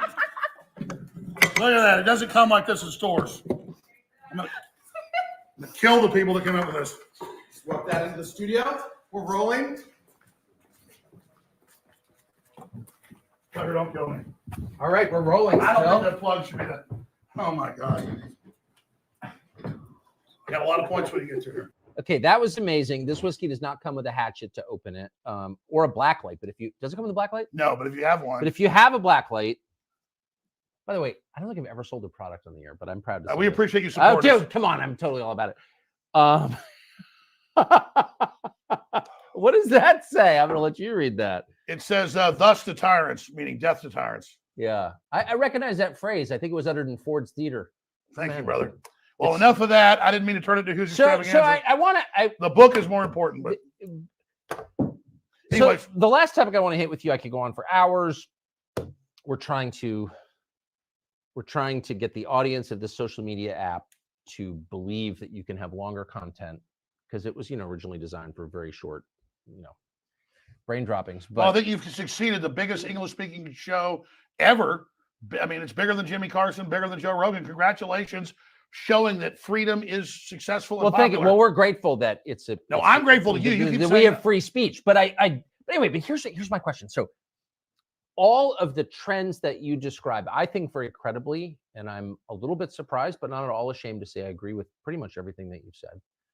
Amazingly, but I do.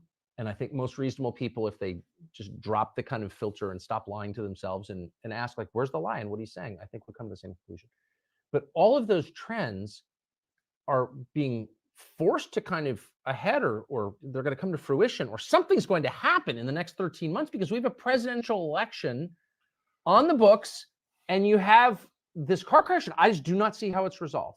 Do you? Like, what's going to happen? Again, it's the truth. Really, the only show I watch every day is yours when you have a new show because I don't just agree with you. I learn stuff every time. And when you've been saying the last few months is dead on, and a lot of people agree with you, and I know I do, that you look at the trajectory of this, how they're escalating on Trump, whether you love him or hate him. He's now a populist icon. He's now the underdog.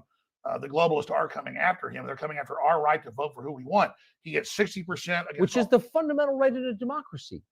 The people rule. I can vote for whomever I want. And if you don't like that person, that's immaterial. Absolutely. Right? And he's been indicted for saying they're stealing elections. They're stealing it. Oh, I'm aware. Well, yeah, absolutely. In their indictments of him is absolutely. Election theft. But yes. But despite that, he's got 60% against all other Republicans. He's 15, 20 points ahead of Biden. It's backfired, but the deep state's not going to stop. So when you said to Trump several times in that 400 million views or whatever you got, biggest show ever, you said to him, well, isn't the next thing them trying to kill you? And he's so confident he doesn't want to think about that. And he doesn't want to think about it. Whereas I admire someone that's that confident. The deep state does kill people, and that's their only next move because this is failing. And I think they're going to kill Biden too, or I think they're going to try to. What you said in the speech again before the last one I talked about like a month ago, you said, I don't see Biden and Trump being the candidates. You see the system, the media going after Biden, and he deserves it, but they were covering it up until now. Now they're covering the laptop. Now they're covering attack on the dog. Now they're covering, all of his senility, all the corruption, the Chinese spies. Attacking a dog. What a pig he is. I'm sorry. Well, I mean, I was told that by Secret Service and by people that, let's just say, work with them. And I'm going to leave it at that. But I actually have a contact for you. I'd like to be able to hear it from them. But when this is over, I'll let you actually hear it from yourself. I think they'll tell you off record. I think they're willing to talk to you. But yeah, he is completely out of his mind. He wanders around for the entire 2.5 years. It's getting worse. Naked in the White House.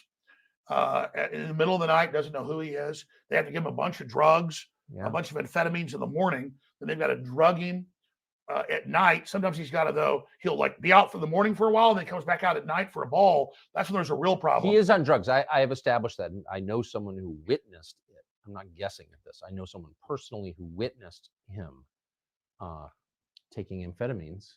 And this was during the 2020 election. So how's this going to? That's huge. I know you don't play games. You've been no, I don't play games with this. I'll just say he was a makeup artist. Well, no, you said the NSA spying on me, high level, and then a month later they went, yes, we're spying on Tucker Carlson. Yeah, I know. So you don't make stuff up. And so what I'm saying here is Biden's a liability for him. Trump's a liability. What do? They have a right winger, they'll claim, assassinate Biden. And they'll have a left winger assassinate Trump. That then gets the country even in more of a fight against each other. And then they put in Gavin Newsom and somebody like Mike Pence or who knows. But I really think the next 13 months is the most critical time, not just in American history, but world history. Because if they can bring down America, they're going to bring down the world. And then you've got the escalation. Remember a year ago, Biden said you can't give F-16s and Abrams tanks and cruise missiles to the Ukrainians. That's World War III. Now they're doing it. So as Russia wins that war, as Colonel McGregor documented a few months ago with you, NATO is escalating. Well, that leads right to nuclear war. So we're so close. That fundamentally makes me so mad. This transcends politics. Since when do Democrats love war? Since when do Democrats love the intelligence agencies? They love them now. And so really the Democratic, so dark. just so like the dark. Republican Party is a beachhead for sanity and populism. It's not perfect, but it's a beachhead. The Democratic Party is totally turned over to evil. That's why I thought RFK Jr. was so refreshing, but they're shutting him out of the primary process. They're blocking him. And so now he's going to run third party, which will take away from Trump. Most experts agree. I know Trump's people have looked at it. They think so. Of course. So that's very, very sad. So do you think, normally at this, so we're in October, I guess, in the year before the election, you can sort of see the outlines pretty clear. In October of 1999, I was pretty confident it was going to be George W. Bush versus Al Gore. You sort of know ahead of time, but do you think that we're going to see on election day 2024 a ballot with Biden and Trump on it? I've been saying I think they may assassinate him or claim they had a heart attack. But I was thinking about each one individually. But I think when you said that a month ago, it was prescient that's the next move. If I get in their mind and I'm evil, I'm Machiavelli, that is what they have to do. But the election just forces the point. I guess I actually don't think that their preference is overt violence or anything that people notice. They much rather resort to stealth, right? Covert rather than overt. But I just think, there's an election on the books and something's going to happen. Well, that's what you're saying. All their tactics of covert aren't working. So as we saw with JFK in 1963 in Dallas, they will go overt. And so we have governors declaring emergencies to take the guns. All of that is, and then suddenly Democrats are against sanctuary cities when they're the ones saying, Governor Hochul and the mayor of New York, come here. Now they're like, oh, we never said come here. I think it's dawning on Democrats they've been betrayed. And maybe there's some point where Democrats will have self-preservation, the average voter, and say, no, we need to turn against this. This is totalitarian. This is dangerous. This is evil. But if that isn't the case, but here's the problem. Even if Democrats wake up, the system will know that from their internal polls. The establishment will, and they're going to make a big move. And is that a full-out war with Russia? A full-out war with China? Is it them allowing the jihadi sleeper cells? They're in America that have torn across our border, that are waiting to let them activate. And I'm not saying our government controls them, but they've let other governments bring them in. And they've given funding to those governments. And now if we don't see strong signals against Iran, I don't want war with Iran. What I'm saying is strong, and we don't see strong repudiation of Joe Biden, that will greenlight the security services to go ahead and let this new attack happen. And a massive jihadi attack in America could be the way to bring in martial law and cancel the election. Also, Klaus Schwab loves the Telegraph, so does the UN. It is imminent. A cyber attack bringing down the power grid will make COVID look like absolutely nothing. It's basically his quote. I think I got it almost exactly. And so will they cut the power before the election? The sky is the limit. The sky is the limit. So people need to be vigilant and understand that we want to let the system know we're aware. We want to promote the values of free speech and of family and of self-defense and of local control and of free market, rugged individualism and a competitive civilization and a colorblind society that Martin Luther King Jr. talked about. We need to go back to the things that made us great, that threaten the CCP and threaten the globalists of the UN, because they're selling tyranny and eating bugs and being locked down in your houses and forced injections and 2 men can have a baby. We're selling normal human biology and success and culture. And so I just think we have to give the alternate plan to their dystopia. We have to challenge their dystopia, but also give the alternate plan, which enough people aren't doing. But that's Trump's big sin, is his optimism. America's great. Everybody's beautiful. We have such potential. And as soon as the world heard America was open for business, we saw trillions flood instantly in, because our leaders had said America's not open for business. Invest in China and India and Mexico, where the globalists have middleman deals to get all the money and all the power instead of the people getting it. It was Henry Ford, wasn't a perfect guy, but he said the other auto manufacturers, this came out in federal documents and later antitrust suits, because he didn't get in trouble. They did. They said to him, the other auto manufacturers, they said, why are you going to pay your employees 3 times what we do? And he said, because I don't want just rich people buying my cars. I want my employees to prime the market to buy it. They'll give me all the money back buying the Model T, and then that'll supercharge it. So that's the two different systems. Build this illustrious, incredibly exciting, roaring civilization of laissez-faire, or let these big guys that already made all the money centralize control, shut us all down and vertically integrate so they're in control, and then kill competition. So we have to kill the globalist program that's anti-free market, anti-capitalist. It's monopolistic. It's anti-human. It's a bunch of degenerate, inbred, third, fourth generation elites who didn't make all this money, who didn't create all this stuff, but that have decided we don't even get to take part in it while they take part in it and live like kings. So it's us or them, Tucker. And we've got to crush the globalists. We've got to crush the New World Order. We've got to challenge them, or they're going to destroy the planet. I believe that. Last question. Where will you be in 5 years? Are you going to stay in this country? Can you stay in this country? I mean, speaking of escalation, again, I still never figured out what your crime is, but you have been persecuted for something in an escalating way. I got 2 subpoenas last week. Subpoenas? I got subpoenas on January 6th, again, on a criminal investigation. Well, you didn't do anything on January 6th. And I got subpoenaed in Trump's criminal trial in Georgia. On what ground? On what? And then my lawyer called and said, "What is this?" And they said, "Well, we don't just want him as a witness; he's a subject." I had nothing to do with Georgia. But I'm not saying it's bad. They went and challenged it. That's their right. I mean, I went and protested there. So it's just pure intimidation. So I have a problem. It's that I don't like to cut and run. I'm not the toughest guy around, but growing up in Dallas was some pretty rough people. Some big guy started a fight with me. I just couldn't back off. And I almost always won those fights or went to the hospital trying. And so I decided to go down with the ship. I'm not going to leave the country. I'm not going to back down. And I'm going to continue to fight with everything I've got. I'll never sell out. I'll never give in. I could give out. That's why support's critical and word of mouth, because Alex Jones is seen as a focal point, like capture the flag by the globalists. If they can shut me down, they believe they can shut anybody down. They've said that. And so it's human intelligence and human action and word of mouth. Talking about Infowars.com, my show, what I do, is a test case, almost like Stalingrad in World War II, where all these forces of the globalists keep thinking we beat this guy at this city, at this point, at this battle, we win. And so I don't think I'm even that important. I've just been chosen as this main battle point. So all these grassroots people and people like you and other great folks are supporting me through just supporting the First Amendment. And so I've got that backing, and that enrages the globalists. So the more they throw against me, the more support I get. And it's really become a historic battle.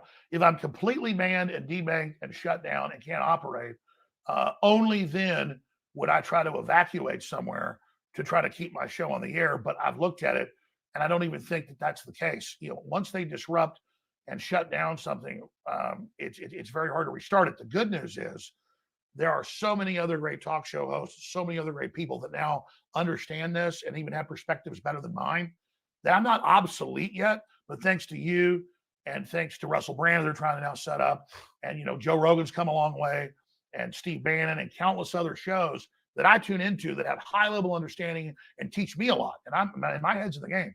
So you're our champion, Tucker, and there are other people, lesser. I know you don't want to be the top dog, but you are. That's why you're under attack. Thanks to you, I know no matter what happens to me, men and women are going to continue the fight forward into the future. But this is an Alamo situation. I'm not evacuating. I'm not leaving. I'm not going. How'd they do at the Alamo? Do you remember? Everybody got killed. Oh, okay. But that example led to a big, my mom's family raised Colonel Travis's son, and on my dad's side too, they were heavily involved. First Texas families.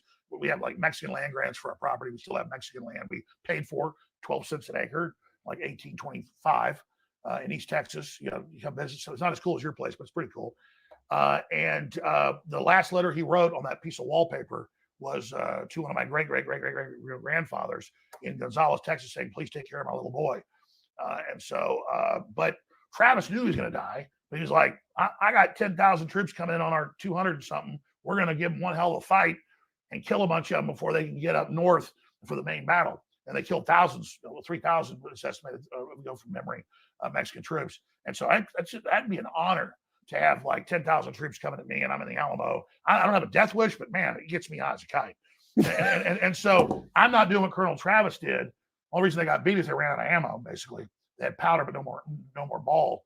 And they were fighting with swords at the end. So those are tough men, and I don't even measure up to them, but I want to try to measure up. And so it's very exciting. It's instinctive. It's spiritual to be defending humanity and prosperity and freedom and justice against these globalist child trafficking monsters, the open border, all this evil. I mean, so my cells tell me to do this. My guts, my sinews say you're ordered to do this. And I don't feel good unless I do it.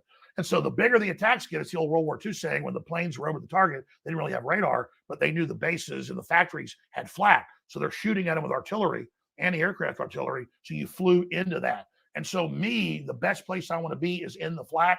But I also hate the flak because we can blow up and we're not in the fight anymore. So there's that paradox. But 90% of me wants to be in the flak. 10% says maybe you should steer a little around it because you don't want to get knocked out. And until just a few years ago, I felt really bad because it didn't seem the paradigm had been shattered and people didn't actually read the globalist documents. Now there's been a paradigm shattering and I'm almost obsolete, Tucker. And as soon as that happens, as soon as I see another couple hundred more prominent people that actually know what's going on, we've already reached a chain reaction point. I'm going to hang it up and disappear like Obi-Wan Kenobi. Alex Jones. Thank you. Thank you. What a great conversation. Thank you, brother. I really appreciate it. Thanks for your courage, Tucker. Thank you. Love your crew. Great energy. Thank you. Americana, baby. Alex Jones.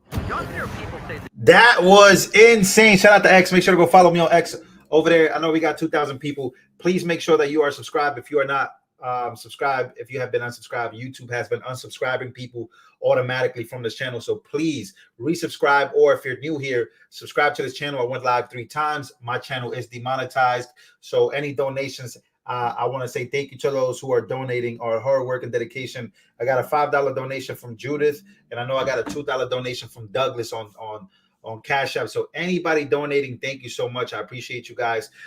This channel does have sponsorships. So this channel is sponsored by Midas Gold Group. If you guys are legitimately looking to invest in gold and diversify your gold IRA, or invest and turn your IRA into gold, please hit up Midas Gold Group. They are sponsors of this channel. They've been sponsoring this channel since I got demonetized. So go check them out. Text Lou to 23 24 25. Text Lou, the name Lou, to 23 24 25. Thank you guys so much. Any donations, sponsorships, please go check them out. That's how you can show your appreciation for this channel. Thank you guys. I love you guys. Hit the like button, resubscribe or subscribe. And I love y'all, man. I'm glad that you guys stuck around for this hour and 37 minutes of this interview. I know some people got to get out of New York. I mean, yes, but the fight is here, and I won't be backing down from anybody. But I will be looking to leave New York. I know some people said leave New York. Rumble, yeah, you could go to Rumble. I'm not a big fan of Rumble. I'm not going to lie. But, you know, that is the alternative to YouTube. And I have tried to go live there. I have tried to do a lot of things there. But sometimes Rumble just pisses me off. This channel, this platform is worse by the censorship, but by the technology and the blockchain of it is really good. I just said blockchain for no reason. Also, I have another question for you guys.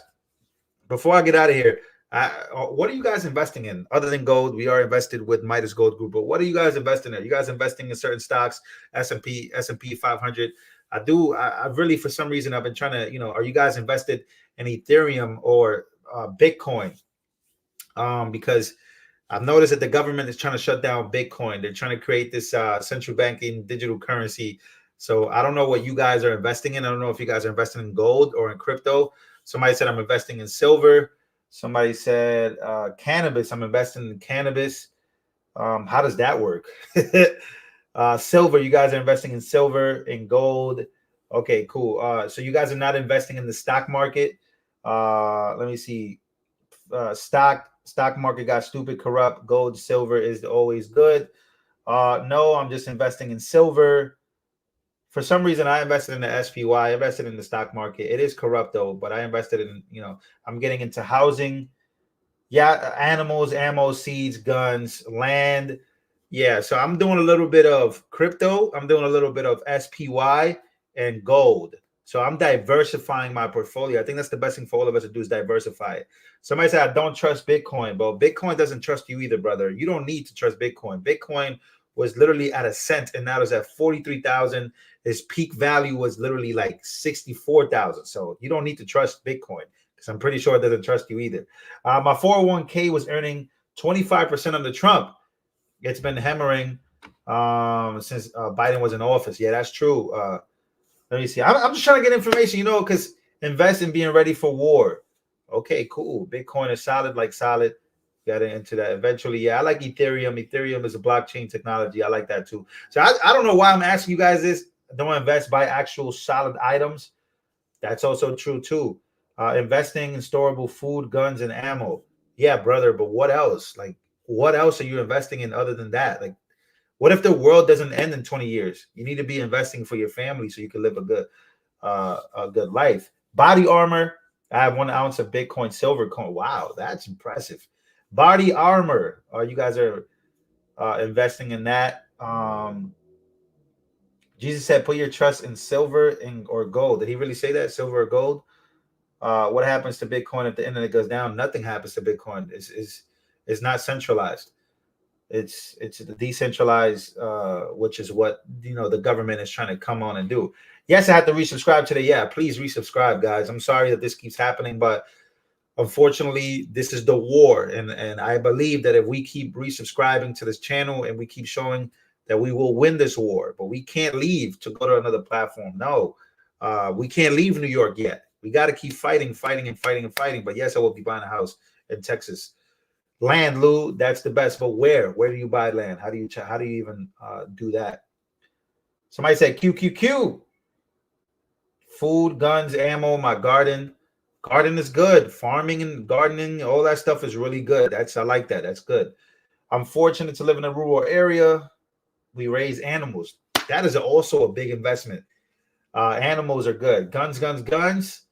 But you guys, I understand your investment in body armor and guns, but you have to have a 20-year plan for your kids and your grandkids. What good is Bitcoin if the power grid shuts down? I mean, that's true. That's just suggesting that the power grid never comes back. DeFi and blockchain, yes, blockchain technology is the future, but it is true, guys. I mean, everything that goes for everything. If the internet goes out, everything goes out, right? That's just what it is at this point. So while you're this is why I say diversify your portfolio. You can invest in silver and gold. You can invest in these things, but you can also have a Bitcoin, have something else. So you could, what I'm saying? You can diversify your portfolio where you're ready for the next 20 years, but you're also prepared for the next 20 years without it. And I think that that's something that, the government will shut the power off. Bitcoin. Well, Bitcoin is important because of that. Bitcoin is important because of the fact that they're trying to centralize Bitcoin. You can't it's decentralized. The government cannot control Bitcoin, but big corporations can by buying more, dropping it, buying and dropping it. But a lot of people are subscribed to that. We owe it to ourselves for the people that died for our freedoms. Fight. You need things you could do better with. That's also true too. I like that. That's why I said diversify does kind of go into that realm. You spell button wrong. Where did I spell that wrong? Once again, thank you to those donating. The good thing I try not to ask for donations. The good thing about this channel is the fact that we are gathering I would say we're gathering sponsors, so that's good. Sponsors are paying our bills, which is really good. But the reason why they're paying our bills is because you guys are liking. Sponsors want to see likes, they want to see views, and that's really the only way I'm able to really pay my bills. The fact that you guys have been able to be here with me are getting me sponsors to then pay our bills and take care of our best. So, but that money, I am trying to find ways to invest it and make sure that I'm well diversified throughout my life, and I'm setting myself up for the future. You guys gotta how many of you guys have grandchildren, have daughters, have sons? You know what I'm saying? Have people that are going to come after you, right? You have to make sure. Yeah, and that's true too. Mike just made a good comment here. Gold and silver retains value even if currency dies. I couldn't agree more. It's absolutely, brother. That's why it's so important to turn that money into gold. You know, Lou, if they shut down the internet, how do you get your Bitcoin? Yeah, but you guys are speaking of a 1% issue. Once again, it's kind of like the same thing. Like, oh, well, how can I get an abortion if I got raped? Like, how often will that happen, right? How often will you get raped?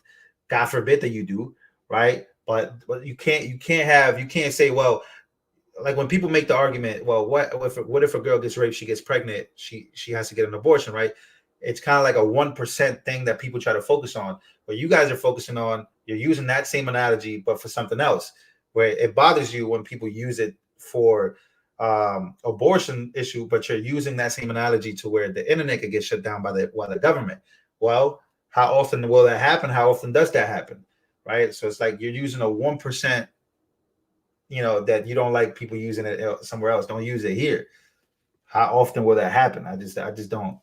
We have the internet working for all of us right now. So just, yeah, that's why I said diversify your portfolio.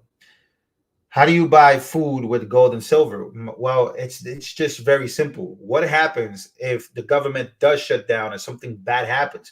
Well, you have gold and silver to back you up. Currency will always exist. People are looking to trade goods for goods, right? Dumb analogy, Lou. I don't think it's a dumb analogy. If you're worried about something, the 1% of something happening, a lot of people like it's 1%. You're worried about something that it's less than 1% of the government shutting down. But yet people get bothered when somebody says, well, the reason why you need abortions is because if a girl gets raped. Well, that's also a 1% issue. So it's not a dumb analogy. In fact, you just can't constantly, abortion is not birth control. It's not whatever, bro. Are you a transgender bender? Whoa. Hey, yo. You can save it on the device in case. Yeah, you have to have a crypto wallet and stuff like that. But look into XMRE 24-hour rations and cold steel knives. Okay, I like that. You can't eat gold. You can't eat silver. Yeah,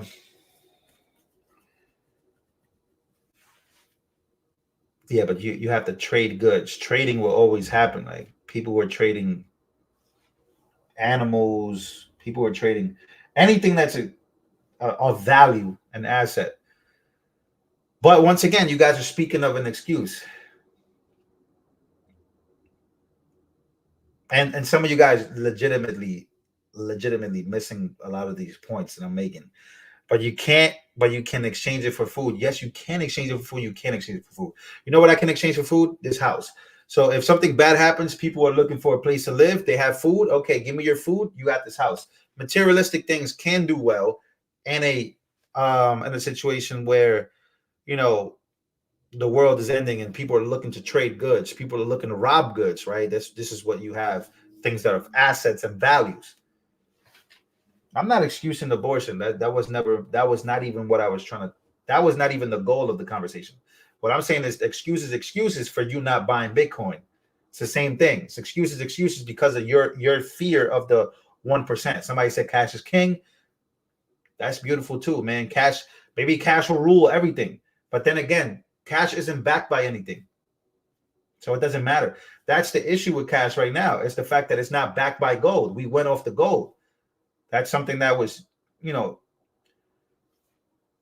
if, skills can be used for trade as well. But that's what I'm saying. That's the whole, if you value an asset, that's the whole goal of this conversation is a lot of you guys are getting ready. You guys are prepping for the end of the world. Okay, cool. Diversify the end of the world too, though. Diversify that. Diversify your portfolio. You can have the end of the world stuff. Like I got my end of the world stuff literally back here, right? But I'm also trying to diversify the next 25 years. I'm only 26. What if the world doesn't end when I'm 46 or 56 or 76? And I have kids. I want to be able to have and maintain values and goods. I don't think cash is going to be the one. Look, gold and silver are king. Somebody said cash is king. I like that we all have different ways of looking at it. True history books will always be valuable. That's good too, man.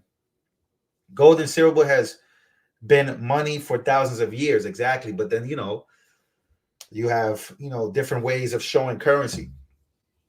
Being diverse is safe. It's not even just safe. It's just a way of life. Like we have to be diverse with everything that we have. We can't just have one thing and throw all our eggs in one basket. I've done that before. I've done that with YouTube, right? I have all my eggs in YouTube's basket that demonetized me. And I'm like, well, where in the world am I going to make money? Alex turns out to be right. Gold and silver king. Let me see. Now, Lou, I realize the percentage will be small, but it's a decision someone would have to make, regardless of whether there's too many people having to make the decision. I have no idea what specific thing you're talking about here. I got land. I will be all right. I will cook my own wood stove and grow my own food. I love that. Rhonda, that's amazing. See, you are a true American. True American that sees an opportunity to buy land, and also a true American for noticing that America's for sale. Bitcoin versus I'm not even gonna say that word. I'm not even gonna feed into you. You're focused on 1%. Once again, your focus is on the 1%. The reason you're not investing or diversifying your life is because you're scared of a 1% thing. The reason why the reason why other people that you disagree with are all about abortion is because of rape. You get the analogy there. A lot of people are focused and saying that abortion should be legal because people get raped and they have to have kids, right? But what's the percentage of people getting raped? That's that argument. Once again, you're not moving forward with your life or doing something that will help you because that 1% you're scared of that the world is going to end between that. It's just same analogy, right? Lou, you should do a live stream so that your subs can come and talk. I have that all the time. I have that all the time. Learn skills. Skills are assets too. Skills are assets. Yes, I will say that if you have skills, which is why you will be hired. No, Lou, I have silver. You're not getting what I said at all. I got it. Americans buying land. I agree. I'm handicapped typing, multitasking. Well, thank you. Thank you for being here. I appreciate you. It's not 1%. Stats are a lot higher than most want to believe. Well, show me the stats. Food and water is king. The world is running mainly in credit now. I agree with that too. We are in a credit-based system because if you have that money, they still want to see your credit. So that is true. That is a great point. And that's kind of like, isn't China running on a credit system? I have land and many people are passing and working on board lodging. Yeah, I think America is for sale. America does have acres of land that you can buy, which is very true. I know a lot of you guys have a lot of retirement plans. How about you guys? I know some people are retired. What are your retirement plans? If you haven't retired yet, what are you guys doing overall? The next year and following several years are going to be wild. Whether or not Trump gets reelected, I have invested in decreasing my dependence on the grocery store. You know what? That's amazing. So I love how we're preppers on this channel. I take pride in preppers and the fact that I'm looking into prepping a lot more than what I am now. But if ish goes down, best believe that we are prepped and prepared to go. Especially, I think in a city like New York, I think it'll be chaotic. I think it'll be crazy. I just don't think anything will matter at that point. But so it is true. You have to be prepared, especially where you're at too.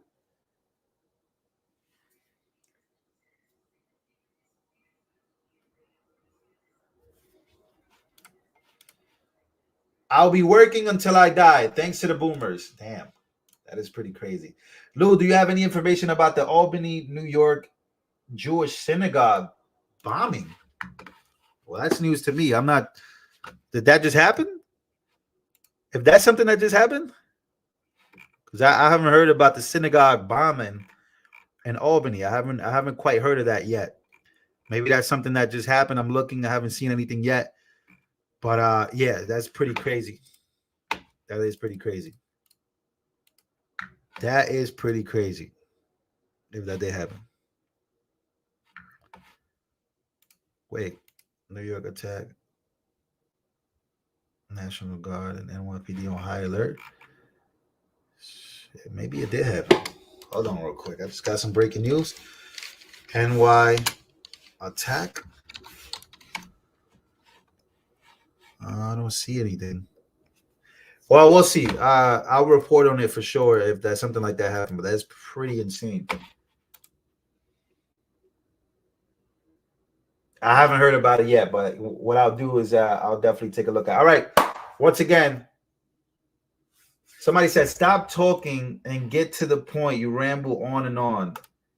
Sis, come in. Get closer. Ready? Go find another channel. Go enjoy your life and go live a peaceful life. Also, go get a helmet. All right. Well, thank you guys for being here once again. Go get a helmet. Live your life. Go to sleep. Go get a My Pillow. Go sleep good. Enjoy yourself. You know what I'm saying? You're worrying yourself too much.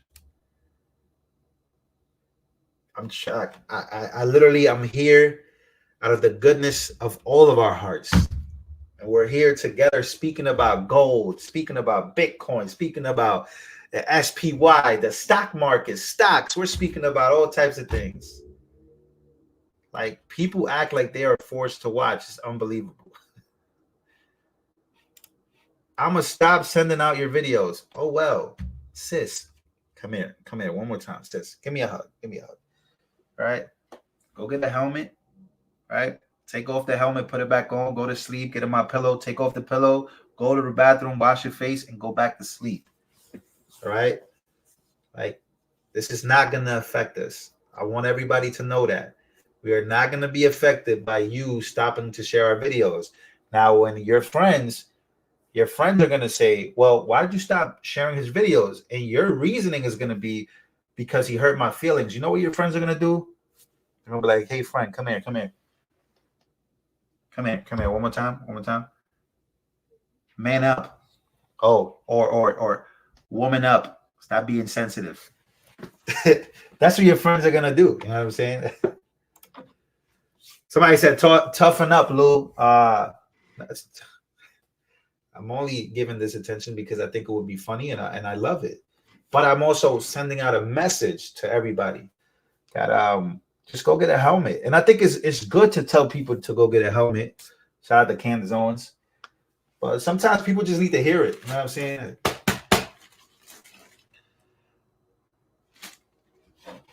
Somebody said, I was just watching your earlier podcast about Tucker Carlson and Musk when YouTube closed the channel, supposedly because they were doing an update. Weird. I had to restart YouTube right away. Yeah, YouTube is weird. But I love it. I love it. It's the challenge. It's the challenge. Instead of complaining and demanding someone else to do something they want, why don't you take the responsibility and find something else? There you go, Alicia. That's what I'm saying.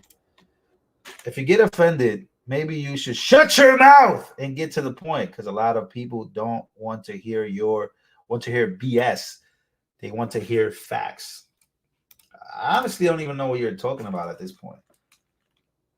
I really don't even know what you're talking about at this point. No one order of the world. NWO is New World Order. But I get your point.